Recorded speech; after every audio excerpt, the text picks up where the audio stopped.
Get ready for the old school hustle at Ridgela Theater in Fort Worth, Texas. Join IHWE on November 5th, 2017 for great wrestling and a great cause benefiting the Hurricane Harvey relief. Doors open at 5 p.m. Bell time is at 6 p.m. For more information, follow them on Twitter at IHWE Wrestling. That's at IHWE Wrestling.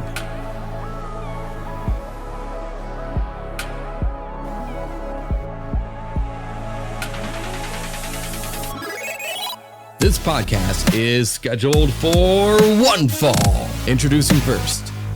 No, I'm not reading the rest of this. I quit. Hey, you guys, on the podcast, just click your buttons and come on, start the show. Today's episode is brought to you by Gamefly. For our listeners of the Gimmick Table, Gamefly is offering a 1-month free trial. That's one game out by signing up at GameflyOffer.com/gimmick to take advantage of this awesome offer. Before we get into our introductions today, we want to tell you about our friends over at theindiehub.com. Visit them for great independent wrestling reviews and interviews. Check out some of their latest interviews with Steve Mack, Amber Young, and Ace Austin. It is a great place for any wrestling fan, as the Indie Hub prides itself most on giving tomorrow stars platform to shine. We can't argue with that mission statement. And welcome to the 13th installment of the Gimmick Table. I'm your host, Matt, and with me as always, my lovely, lovely co-host. He is the fluff to my peanut butter. He is Bats. How goes it today, Bats? Well, I got a two-part answer for you. Two-parter? A, that sounds delicious. And B, it's more of a question. Who's this guy sitting next to me? Yeah, we normally don't have guests in the studio, so I don't know why. Whoa, hold on. But Matt, move out of the way. Move out of the way. All right. So, Matt, listen, I know you're giving sponsorships and you're helping out local promotions. First of all, I'm Michael Robertson, and we need to tell you something, that there's going to be free wrestling on Twitch at twitch.tv/Xcite Wrestling. There's going to be things like steel cage match with Rob Cook versus Stockade. Whereas there's going to be Axel Lennox versus Mike Orlando. We'll have Slick Wagner Brown and Matt Seidel, formerly known as Evan Bourne. I'm sure you know that, Matt. We're going to have Sean Carr versus David Starr. We're going to have... there's a whole lot of things. It's going to be free wrestling at a night in New York. Well, like I've already explained to you, you don't have... No, listen. I'm going to tell you exactly where this event is happening. You don't have to break into the studio to play. No. Listen, Matt, it's going to be Black Friday Mayhem. Black Friday Mayhem. And you're really Friday, taking November the mayhem 24th. part of this. It's going to be Black Friday at a Cowlitz Center. It's $15 for GA, $30 front row. You can get a ticket, right? They can all buy tickets, right? $55 for the VIP. And most importantly, guess what, Matt? Well, we've already talked about Matt, listen, there's all more, you have but there's to do more. Is send me the There's more. pre-recorded. Kevin Kelly will be calling 3 of our main event matches. Okay, but we talked about this. No, listen, Bats, don't... You done here, man? All right. So yeah, you guys heard it. Check out Xcite Wrestling, Black Friday Mayhem, November 24th at 8 p.m. And that's going to be live on Twitch at twitch.tv/Xcite Wrestling. Remember, it's the X. Yeah, definitely download the Twitch app onto your phone so you can watch Xcite Wrestling wherever you go. Do it right now. But it's something we've been talking about for weeks, and we're going to continue to mention this awesome tournament known as the Making Towns Classic, coming to Nashville, Tennessee on May 12th, 2018. What you're going to get here is you're going to get 16 of the best women in professional wrestling. It's all going to happen in one night, where there's going to be one winner. They're going to end that night wearing one crown. And they've just announced their second competitor in Jordan Grace. And folks, keep you in the loop, keep announcing the participants, but don't forget to stay up to date with them on Twitter at the MT Classic. And one more thing, Baz, a little special surprise. I tweeted out earlier today. What's this now? I did some tweeting earlier, and I asked for, some comments on the show from people. And I know you're a little nervous right now. And he has no idea because he went ghost on the Twitter. So I'm going to start with the first one from our buddy RJ. He says, "You guys are on my short list of top-notch podcasts I listen to. Great interviews with great guests by great people. I think that he means us. Cade too. Keep up the excellent work. All right, you ready for number 2? Yeah, that was a good Are one. you ready? This one got the heartstrings going. Oh yeah. Number 1 traveling fan. The best and professionally done podcast I now listen to every week. No fake or bad ads. I can tell you don't use cheap equipment. Thank you. That's awesome praise, and we appreciate it so much. A lot of that credit goes to the man behind the scenes. Cade does a lot of good work, gets it to us efficiently on time so we can be ready to go at 9 a.m. every day. You know, he makes my voice sound smooth and buttery. Yeah, he has to put a lot of, bass on it. So Bats has a lot higher pitched voice than it sounds. You'd be surprised if you heard him talk in real life.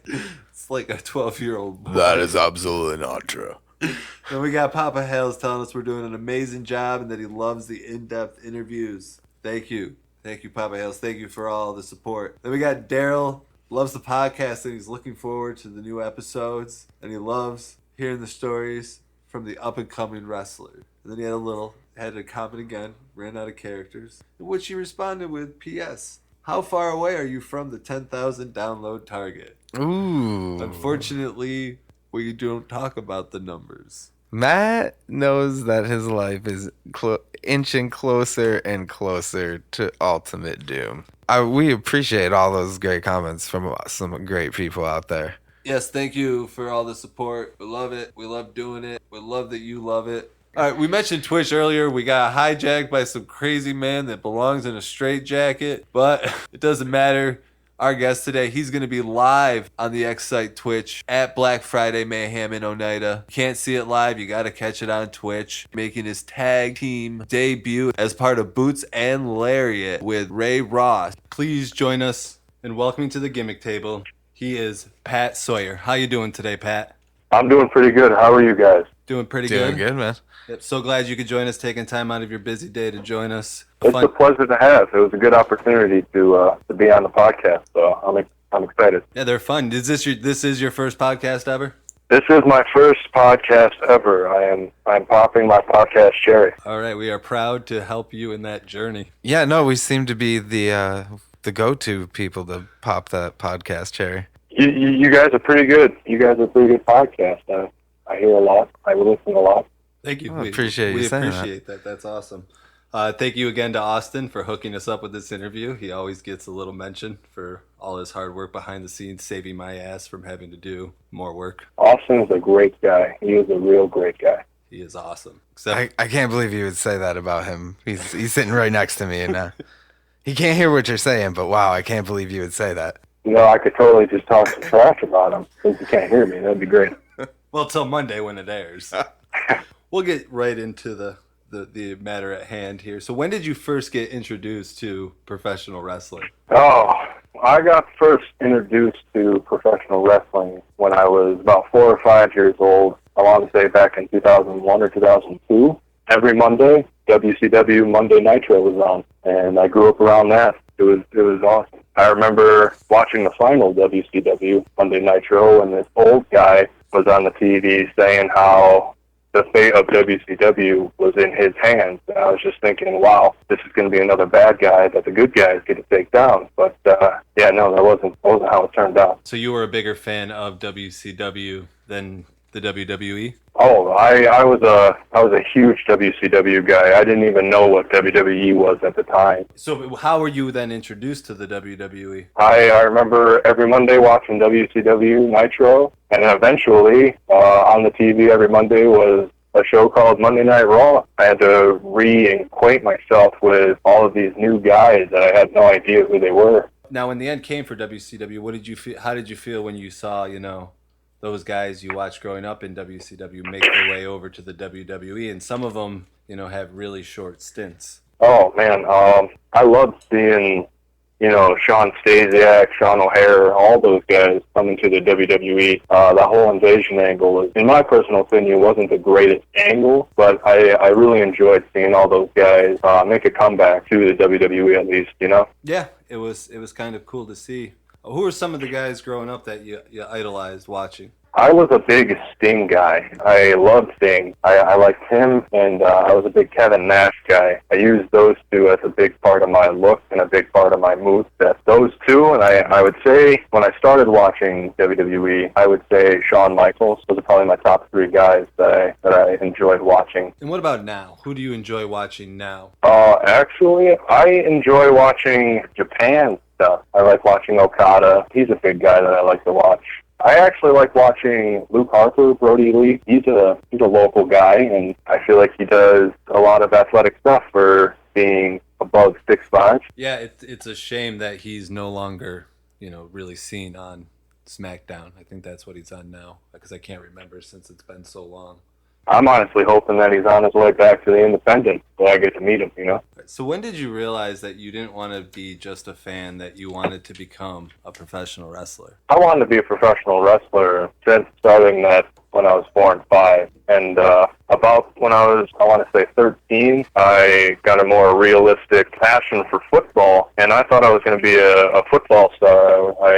Everyone wanted me to go play football at college, get drafted, all that jazz. And then I got hurt my junior year, so that all went out the window, and I went months without knowing what to do. Graduation was, on the horizon. So I didn't know what I wanted to do. I was clueless. And my friend was actually saying how he's going to go up to Hicksville and train at Creative Pro. And I said, what's that? And he said, it's a wrestling school. And at that time, I didn't know there were such things. I just thought you hit the gym and that's how you got noticed, And so I was going to go do that with him. And that's when the love for wrestling came back. And turns out there was a school in our hometown, so we went to that, and the school wasn't very good. It was a rundown garage. It was a boxing ring, if you know that, whole gimmick thing. Not a very good situation. And then I want to say about July of 2016, we were introduced to Xcite, and that's when it really took off. That's when I really thought, hey, I could really make something out of this whole wrestling thing. Now, why do you want to do it, though? Obviously, you're big, you're athletic. What is it that appeals to you about professional wrestling outside of just being a fan, that it's something that you enjoy going out there and, risking your well-being pretty much, night in, night out to pretty much entertain people?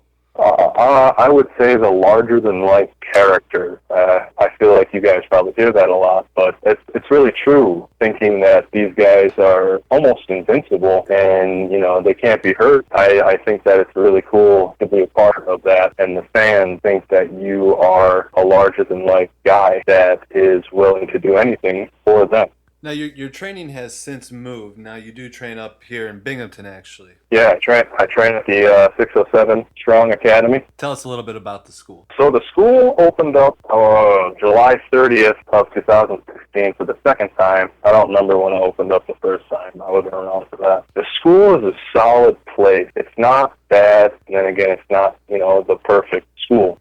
It's a solid place to get your moves down or learn the basics, I want to say. And who are some of your trainers there? Some of the trainers are the hybrid, Sean Carr, Axel Lennox, and here and there, I'd say LDC. Sometimes he would make an appearance. And how have they impacted your career early on? Actually, before getting back into this whole wrestling thing, I was a huge Sean Carr fan. I was a huge mark for Sean Carr. And what has he done for your career? He really got my foot to the door. I've had about 7 or 8 matches so far since starting, and he's got me booked on, a good half of those matches, and I'm really grateful for that. And how long did you go between starting training to your first match? I started training in the month of March of 2016, and I didn't get my first match until February of this year. So it was almost a year. What was it like when you first started training? Going, you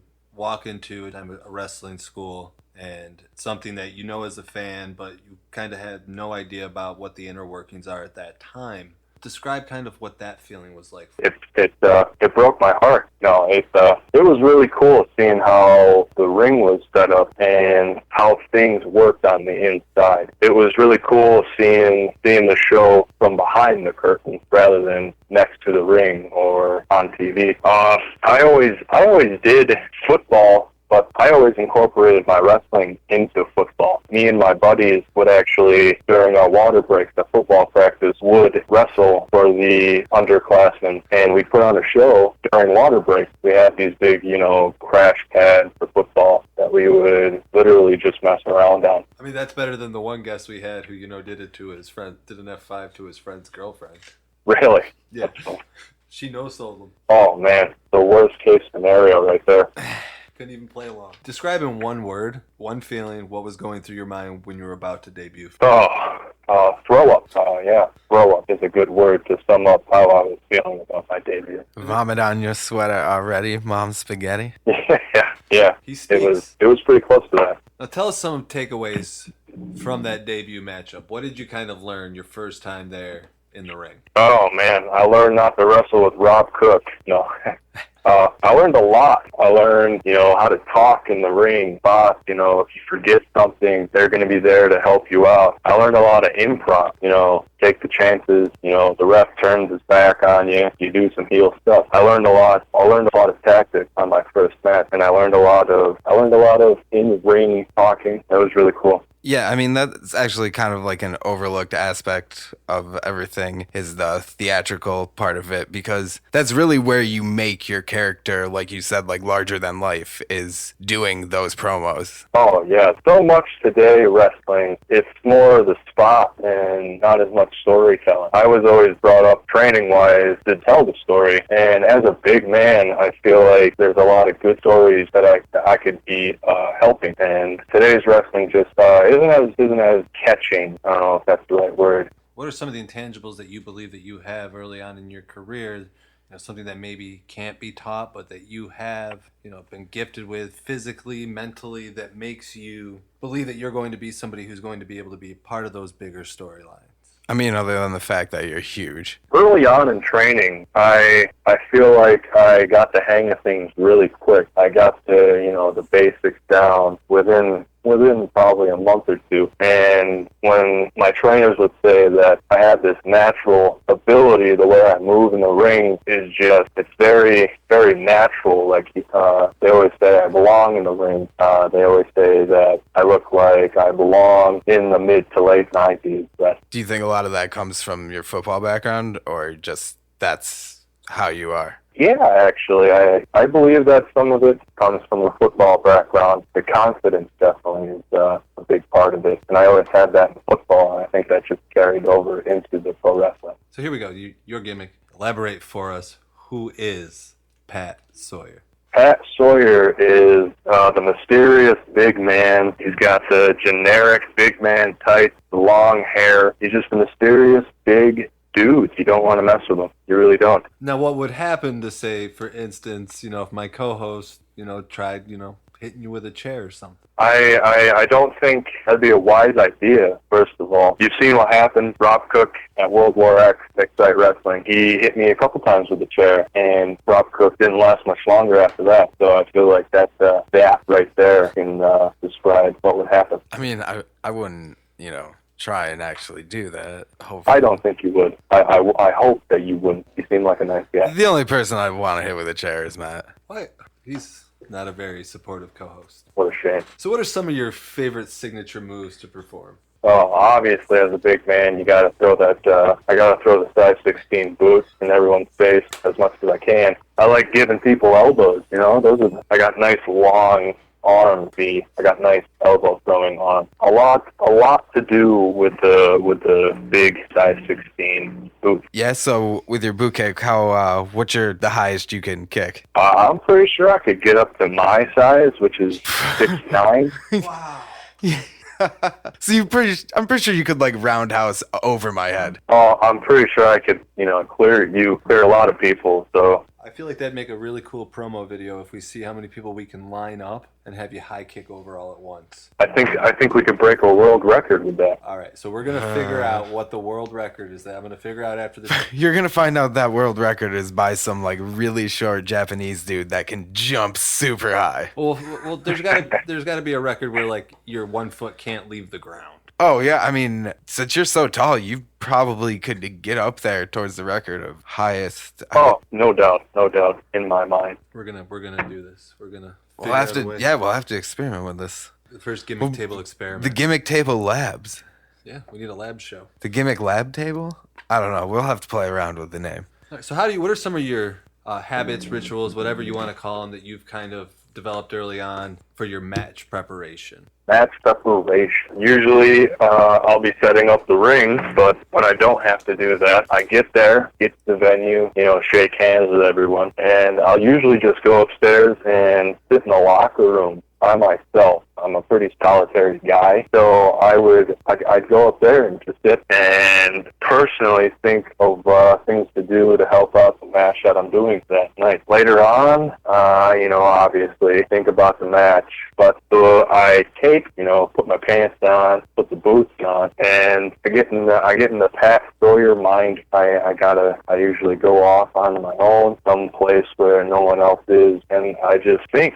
I get in the mindset of Pat Sawyer. And then what do you do going match to match? I know it's still early on in your career, but what do you kind of try to do? You have a match and then you have that time in between till your next match. How do you grow, and how do you make sure that what you're doing is constantly evolving and being innovative for your growth in professional wrestling? Oh, I'm constantly questioning everyone that I can on how I look and how I'm doing, and all that critique goes into what I do during the off time that I have. I usually spend it in the gym. When someone says, I'm looking a little weird, whatever, I usually critique myself. I would love to get matches on video, and I don't always do that. That's what I do in my off time. That's how I grow, really, and that's how anybody can grow, really, is watching film. That's how I grew up in football. I always watched film, so that also carried over into professional wrestling, the film aspect, watching what I did wrong and seeing what I can do next show to make it look better. Right, and the one benefit with wrestling for Xcite is that you can catch the Twitch stream anytime you want. Oh, that Twitch gimmick is amazing. It is very, very innovative. Yeah, Mike and Austin have really caught fire with that. They're smart individuals, and I'm just glad that they allow us to be a part of that. I'm real excited to see where this goes, the whole Twitch aspect. Oh, it's definitely a great way to promote yourself, like, across the whole country and even around the world. I mean, how else are you going to get a network that's worldwide like that? Exactly. But it's like in anything that you're trying to do, especially early on. Exposure is the most valuable thing that you can get. Obviously, outside of information and, obviously people teaching you things, really getting yourself out there and making sure that people who normally wouldn't see you is something that has value that will last a lifetime. And that's one of the biggest parts of professional wrestling. And not only professional wrestling, but, anything that you're trying to do. Like my friend's father, he's in a band, and every time I talk to him, there's so many comparisons to being in a band and professional wrestling. Yeah, we get that. We've talked to a lot of people who that before they even got into professional wrestling, they had been in performing through music, and there seems to be a real correlation. Obviously, I think they're, especially in more underground music that's not mainstream, those smaller shows, right, the sense of community you really see in some areas when it comes to music. It's a lot like going to a local wrestling show. Yeah, absolutely. Now, as we've talked about earlier, it is still early on in your career. Don't get me going, Bats. What have been some of your favorite moments so far? Oh, so far, one of the biggest moments of my career so far is wrestling at Big Time Wrestling in Syracuse, New York. That was one of the biggest shows probably I will have of my career. I was on the same card as Billy Gunn and Scott Steiner, Sabu, Gangrel, and the biggest of them all on that card, Sting. And it still boggles my mind that I had a nice 10-minute conversation with the guy in the locker room. That whole experience at Big Time Wrestling was unforgettable. Probably, definitely will be one of my biggest moments in my career. Yeah, I mean, that's definitely got to be a huge thing because, seeing somebody you idolize kind of get you early on in your career, talk to you about getting the leg up on your career like that. Yeah, it was awesome. So what was going through your head? I mean, obviously, like you said, this is somebody you idolized growing up, and now here you are early in your career. You're on the same card as him, and you're also getting the opportunity to sit there and talk to him and learn, most importantly. What was going through your mind? Oh man, it was nostalgia, really. Call time to be in the locker room was at 5:30, and my bag wasn't there at the venue yet, and I think it was 5:45 when my bag got there. So obviously I was freaking out because I didn't want to be late for call time. And I rounded the fence and I got into the baseball field, and Sting was right there trying to get into a door, and I awkwardly said his name. I was like, Stinger. The locker room is over this way. So we walked and talked. We got to the locker room, sat down, shook his hand. It was really cool seeing him talk about what he was going to do that night. It was really cool seeing him work, basically. Yeah, you seem to kind of like going behind the scenes on things. You said that before, so that must be really cool seeing how someone specifically does their thing behind the scenes. I was awestruck. I was just sitting in my chair, staring at him, talking to whoever he was talking to. That's really cool. Yeah, it's awesome that you got to have an experience like that so early on, especially somebody who, like we've said several times now, idolized. Any other moments so far throughout your career that really have had a big impact on you? I mean, obviously my first match is a match that I won't forget, but say another big moment so far is getting to work somewhere besides Xcite, somewhere besides an Xcite ring, because for that big time show they rented Xcite's ring. So it was really cool going to ECWA in New Jersey, because that was a whole different setting, a whole different ring, a whole different crew of guys that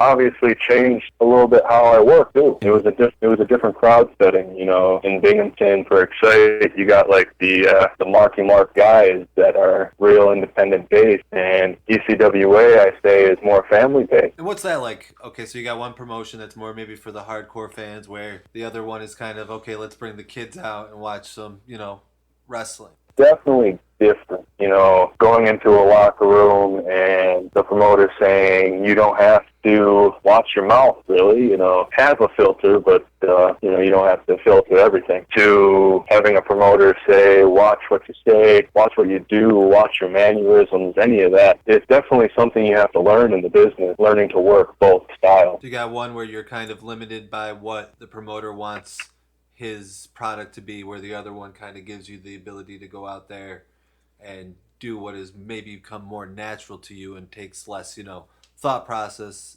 while you're trying to do things like, okay, can I do this? Can I say that? Right, yeah. So out of those two, what do you prefer? I honestly prefer the hardcore fan base. Although it's gonna be more harsh on me, it'll help me learn to become a better wrestler. As a fan, I would watch wrestlers botch something, and the fans would just eat them alive. And I always wanted to see how that wrestler reacted, and that was one of the big moments for me, is watching how that wrestler bounced back from that botch and seeing how he was able to make it all right again. Like a true mark of like a professional is not how many times you screw up, but like how good you bounce back from those screw ups. Yeah, I'd say so. And so how do you deal with the hardcore fans who are ready to eat you alive when you have a botch or something doesn't go planned, or they just don't like you personally based on who your gimmick is portraying? Oh man, I've heard so many Kevin Nash type comments from my fans, rip off comments. Before I was even wrestling, I went to House of Hardcore and I ended up doing extra work, and the guy did a gimmick where 4 guys carried him out in a chair, King Caesar style, and the whole time, the whole way to the ring and all the way back, the fans are just eating me alive, and I was just carrying a guy out. Thankfully, as a wrestler, I haven't experienced a botch yet to have myself be critiqued on. And how do you get the crowd going? Like, how do you get them involved into the match? It all just depends. Anything from jaw-jacking to making a move look really good, or I'd say it also depends on how the crowd, like the hardcore crowd, they're going to react different to me talking to them than how the family-based crowd reacts to me talking to them. So you still are early in your career. How have you dealt with some of the setbacks that you've had to face? Luckily, I haven't had many bookings. So, starting early, it helps out in a way because you have a show one weekend and you don't have another one for, another 2-3 weeks. And you use that time to just really sit back, critique yourself, rehabilitate any injuries or anything that happened last show. It really helped really starting out, being early in my career and being young, not getting a lot of bookings. But I'm hoping, the exposure and everything, I start to get more bookings. Well, it also seems though you have a good mentality and a good sense of patience about things, and understand that you're still young in your career, and you don't need to be going out where you're wrestling every weekend, 3 nights a weekend. That you're in a point where you need to have a match. Take the advice, from obviously who you're in the ring with, and also your trainers and things like that, and continue to grow. So I think with that mentality, you're only going to be able to do more, and obviously with that, the exposure, bookings will come.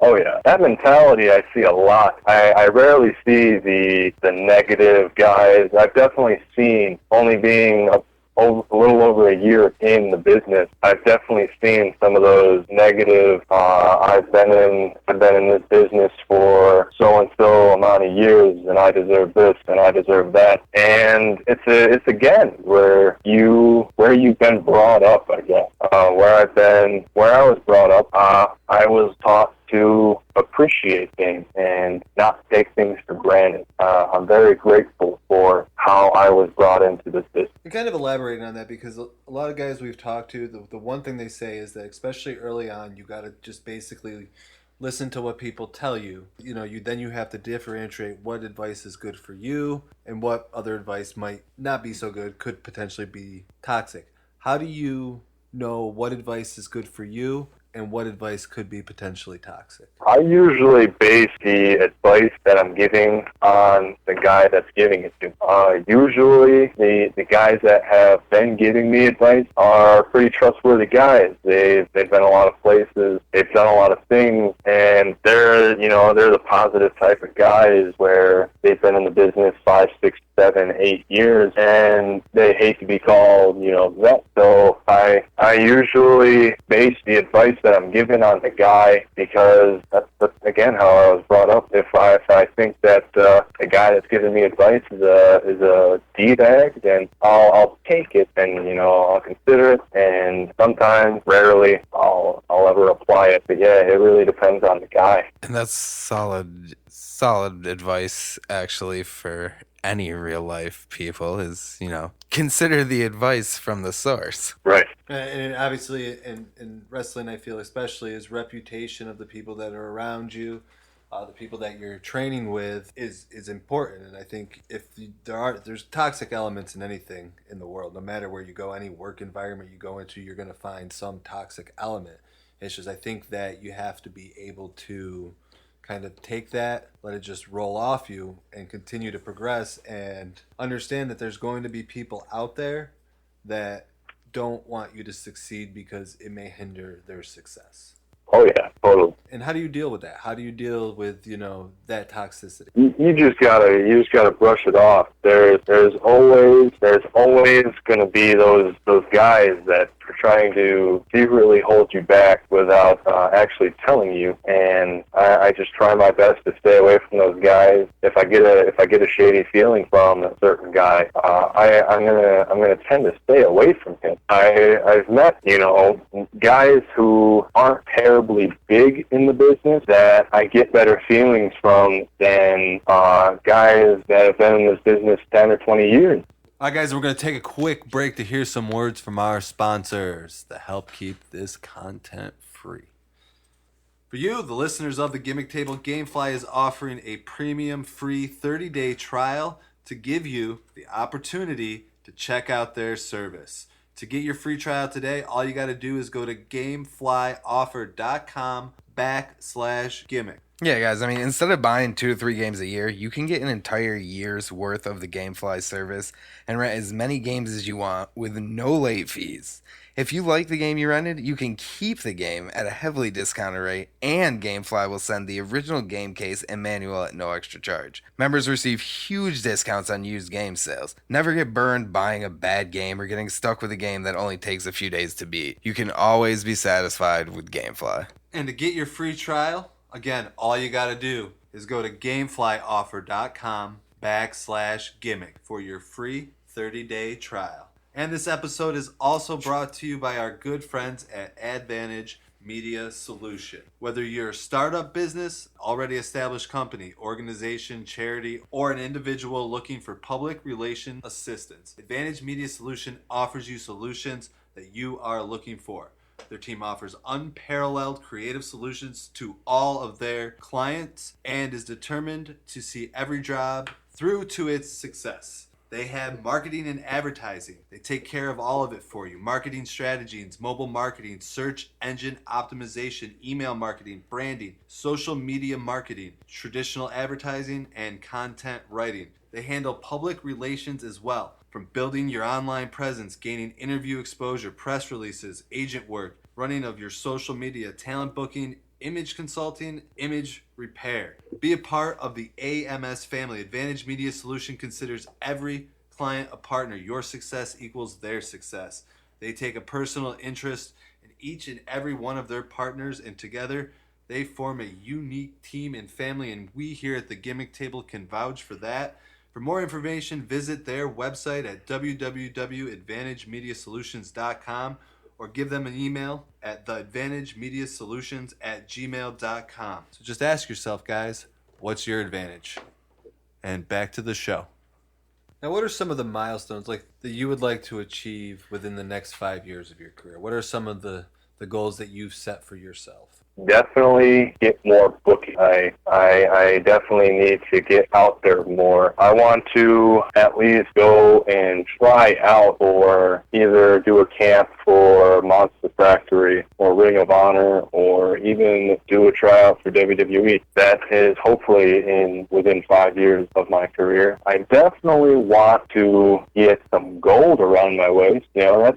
I think that's the goal of every professional wrestler, is to get some kind of gold. That I feel like getting a championship belt for said promotion is a direct reflection on how the promotion feels about you. That promotion wants to have you as their top guy and have you represent that company. And I think that's definitely a goal for me in the next 5 years as well. And I want to move, actually. I want to move and experience different promotions and how other promotions work, or not around the upstate New York where the athletic commission is so strict. I want to go somewhere else and see how their commission is and how things work for that promotion in whatever state it is in. So yeah, definitely get out there and experience more. Within 5 years, I'd like to wrestle all of my trainers. And the one thing you also said about moving around is because even across the country with a lot of the guys we talked to, there's so many different styles of wrestling that, if you're moving around and exposing yourself to different kinds of styles, it's just going to make your knowledge of everything more vast and give you more experience and make you better in the ring. Exactly. And what would be some of the lifetime ambitions that you have as a wrestler? Really when you could be considered a veteran. I don't think I'll ever really consider myself to be a vet or a veteran, honestly, because veteran is it's kind of a word that gets tossed around prematurely and totally not the right time. And I feel like you would really have to have quite the repertoire or the reputation, whatever, to be known as a veteran.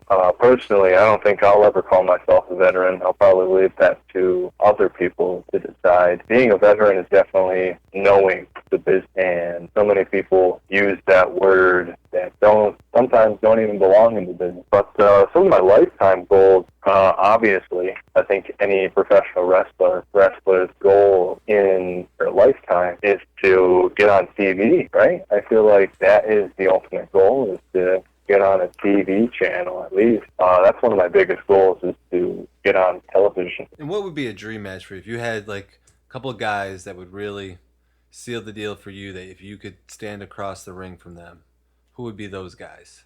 Oh man, I would be able to happily walk away from this business if I was able to get in the ring with Diesel, early 1990s Diesel, and maybe I'd say also Shawn Michaels, early Shawn Michaels. I'd say probably the rocker Shawn Michaels. that would be a really cool triple threat match. You are just combining eras right now. Yeah. What about active wrestlers? Any active wrestlers, the big names that you would kind of have that? Realistically, realistic matches that I would love to have is I would like to face off. I'd like to work with TJ Marconi. He's another one of the big athletic guys that I feel like he's going to pop off within the next year. So I feel like working him would be really cool. I think the Chris brothers would be really cool personally. I don't know why. They seem like really cool guys to work. But yeah, any big guy, any tall guy that's claiming to be the best, I would love to get in the ring and test that theory. Now, when it's all said and done, when your career comes to an end, whenever it may be, hopefully a long, long time from now when I'm, I hope 70 and senile. And I just to date myself, that gives you a good 30 years. It's a little early. For what, senile? 70? I don't know. I'm not a doctor, man. No, I just figure at 70. I hope I still have full function in my brain. I just hope I can pretend to be senile, so when I do crazy, stupid shit, it'll just be like, oh, that's a senile 70-year-old man. But really, I'm sane, laughing at them all. But when it's all said and done for you, what do you want to be remembered for? Oh, man. I'd like to be remembered as the guy who was able to go out there and get a good reaction. It doesn't matter if it was a positive reaction or a negative reaction. I want to be known as a guy who at least gets a nice, strong reaction every time I go out there and wrestle. I would like to be the guy, the big guy, I'd like to go out being one of the most well-known big guys in the wrestling business. That'd be really cool. And then coming up on Black Friday, November 24th, your tag team, Boots and Lariats, is going to be debuting for Xcite Wrestling. Yes, sir. Is that a cue to say live on Twitch? I think I was just getting a cue from Mike to say live on Twitch. I forgot to. I'm going to get yelled at. So, cut live on Twitch. So tell us about that. Well, how did you come up with the tag team? Me and Ray Roth have known each other since 7th grade, and we've always talked about wrestling. That was one of our common grounds that we would go off of every time we hung out. We always wanted to be a tag team ever since we started realistically thinking about getting into the business, and we've always had a problem figuring out a tag team name, and he's going for a Dan Hansen, rough, just a badass guy who throws a mean clothesline. So then that's where the Lariats came from. And obviously I throw my boots in people's face. So Ray one night just sent me a design that said Boots and Lariats, and it was gold. We literally spent hours talking about how big this tag team could be, and it gave me chills thinking about where we could go and what we could do in this business as a tag team. It was really cool to see the vision of what we could be. Especially something that you've been talking for so long, even as having that childhood pipe dream, and here you are all these years later going back to from 7th grade and you're doing it. Oh yeah. I heard the name and I loved it. Oh, I was hoping that whoever hears that name would love it, because I'm hoping that everyone that hears Boots and Lariats gets the same reaction out of them as it got out of me when I first heard it. I had such a great reaction when I first heard that tag team name. It was amazing. It clicked instantly with me and Ray. And based, obviously on what your moves are, but the fact that it just rolls so well off the tongue, and it's something that has, when you say it, it's just yeah, that's a tag team. That's when I hear that name, I think tag team. Exactly. You're taking on Killer Instinct at Black Friday Mayhem for Xcite Wrestling, your debut. Tell us why you're walking away with the victory. Man, we're gonna walk away with the W because We're stronger, we're bigger, and in our eyes, we are better. We have Sawyer and Ross against Gyros and Riddick. We got SR versus FR. When I say that, I think of strength and resilience. And when I think of strength and resilience, I just have to go with Boots and Lariats, because we have a 6'9" wrecking crew of a guy and another 6'1" just beast that can, pop your head off with a lariat. One lariat is all it takes. That's the strength of it. And the resilience is we're not going to stop. We're not going to cease. We will not slow down until that second bell rings. And I think that we have more strength and we have more resilience than Mr. Riddick and Mr. Skyro. And it's going to be enough to overcome the experience factor that they have as a tag team over you guys. I think the experience is definitely going to play a role. Mike Skyros was 2CW champion, which is a pretty big accomplishment for an independent guy. I feel like 2CW was a pretty big company and had a lot of names go through that promotion. And being the champion, even though it was for, I think, an hour and a half maybe, I feel like that's still a pretty big honor. And Riddick is a guy that I remember when I was a fan was a puny little guy. He wasn't very muscular. And now he is a gym rat. Really, he's more muscular. He's more defined. I think the experience is definitely going to play a role. But in the end, like I said, the resilience of Boots and Lariats, I think it's just going to be too much for Gyros and Riddick. And we look forward to seeing it. And anybody out there who is not going to be able to be there live, make sure you catch it on Twitch. It's definitely going to be a match to watch. It might be a show stealer. Who knows? You're going to have to tune in. Definitely. Now, how can people get a hold of you? Talking about getting more exposure. Booker wants to get a hold of you. Fans just want to talk to you. How do they get a hold of Pat Sawyer? Man, you can type my name into the Facebook Gimmick. I have a fan page, Pat Sawyer, on Facebook, as well as my personal Facebook. And I have an Instagram. I have Snapchat, all on Facebook, really. If you want to get a hold of me, that's the place. I have my email, patrickpim87@gmail.com. That is highly active. So any of those ways is a good way to get in contact or book the 6'9" Pat Sawyer. Awesome, man. And if anybody listening, all that information will be in our show notes. So if you didn't catch it, you don't need to rewind. You can just click right in the show notes on iTunes, Stitcher, whatever. Take you right to his pages.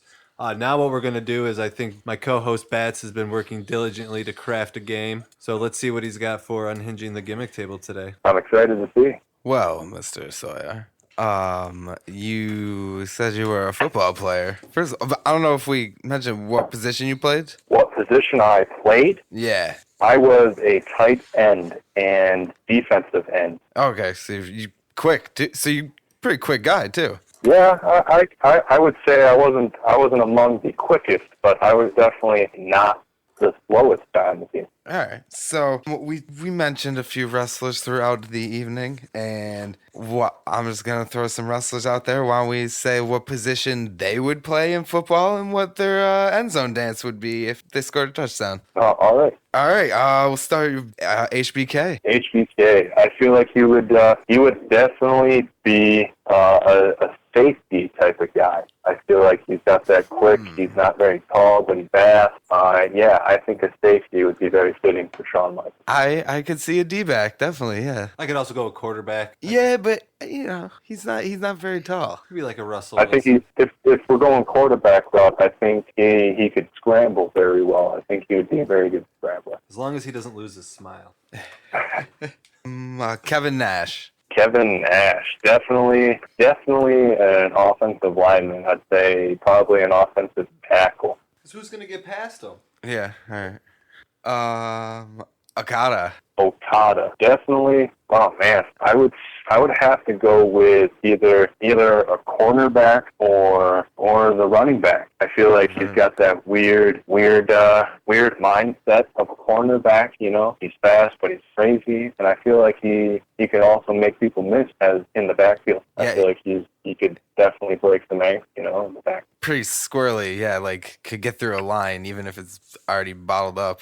Yeah, I feel like if he ever gets in a bind, hit him with a Rainmaker, and that's 6 points right there. Rainmaker! That was terrible. You think you get a penalty for the Rainmaker, though? Not as your running back. No? That's A stiff arm. It's a modified stiff arm almost? Yeah. It is definitely a modified stiff arm, I would say. You could get away with that at least the first time. I'd say, as a ref, would you want to throw the flag on that? No. Right? Would you want to be the one who takes the stiff arm away from the running backs? I don't know. It's a tough pill to swallow. What's his touchdown dance going to be then? His touchdown dance, oh man, his touchdown dance is going to be, I would have to say the fucking Juju.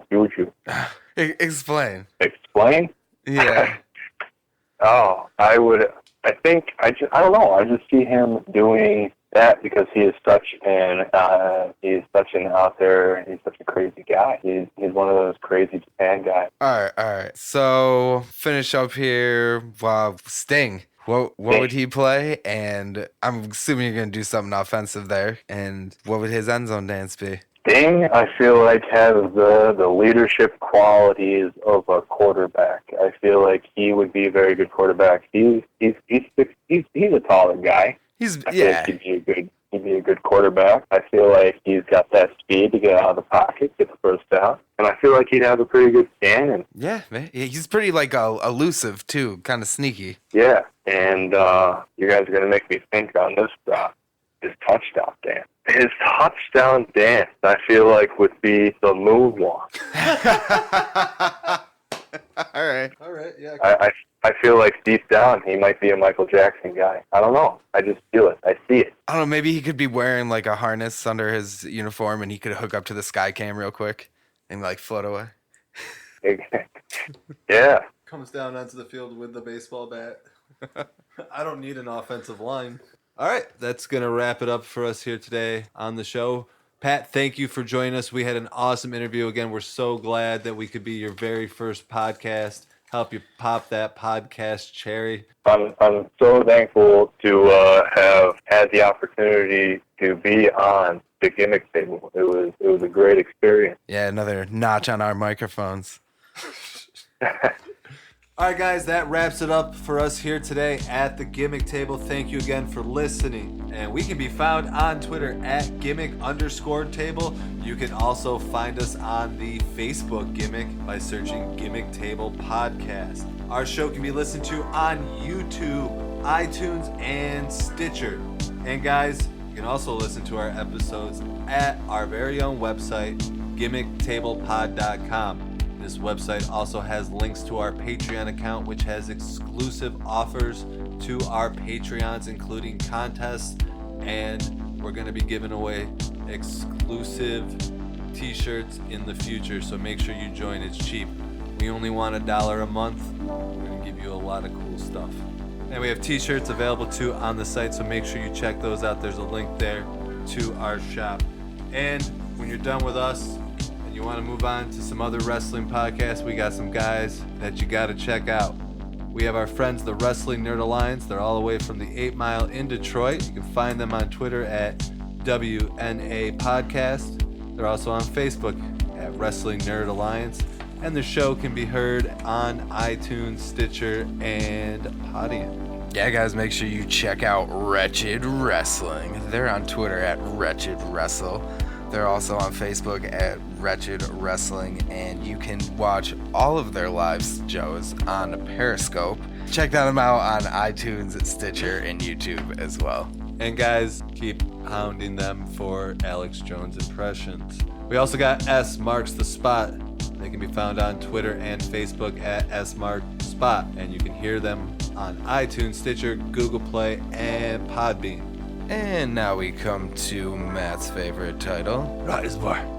They're on Twitter at Rise Bar. and their Facebook is also Rise Bar. So check them out on Stitcher, Google Play, Podium, and iTunes.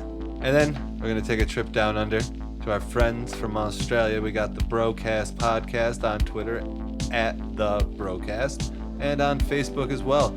They can be heard on iTunes, the same version in Australia as it is in America. But make sure you spell cast with a K. Yeah, that's a K in there. All right, guys, that wraps it up for us here today on the Gimmick Table. Once again, thank you for listening. We will see you next week. Have a good day, folks. See ya.